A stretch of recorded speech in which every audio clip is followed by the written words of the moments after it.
Die droogte het die afgelope jaar vir die meeste boere hoofbrekens besorg. En nou het hulle nog slegte nuus gekry.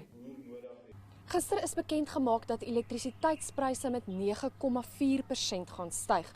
Dis slegte nuus vir alle Suid-Afrikaners, maar veral vir boere hier by Graan SA se jaarkongres. Hulle sê veral besproeiingsboere gaan negatief geraak word, aangesien die land op hulle staat maak vir die hoeveelheid graan wat geproduseer word. Die koringbedryf beleef boonop ook 'n krisis. Ons moet die opbrengste verhoog kry. Ons het baie tyd en energie gespandeer om die kultivar so te kry, die bakkers en die melenaars baie gelukkig is daarmee en die verbruiker is baie gelukkig mee. Maar nou op die oomblik kan die boer nie meer winsgewend produseer teen daai kwaliteit nie. En die kwaliteit en opbrengs het ongelukkig 'n negatiewe korrelasie. So ons moet nou op 'n manier die boer help om 'n ton buite kan sit sodat hy kan aanhou produseer. Anders dan gaan ons letterlik al ons koring moet invoer in hierdie land. Daar is ook saamgestem dat boere en plaaswerkers hulle sosio-ekonomiese probleme moet probeer oplos eerder as om weg te trek uit die platteland.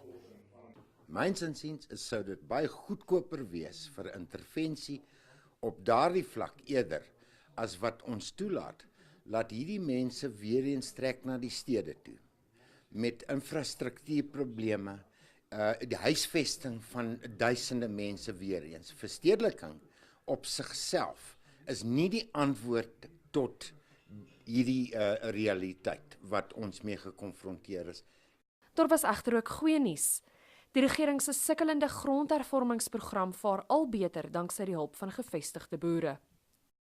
The cooperation was piloted in one province, the Free State, and we have seen what they have been doing in other provinces like the Eastern Cape, and we've seen very, very good results, especially amongst land reform farmers. Môre word werkswinkels vir die verskillende bedrywe gehou. Graan SA gaan ook sy nuwe bestuur verkies. Daniela van Heerden, Unies, Botawil in die Vrystaat.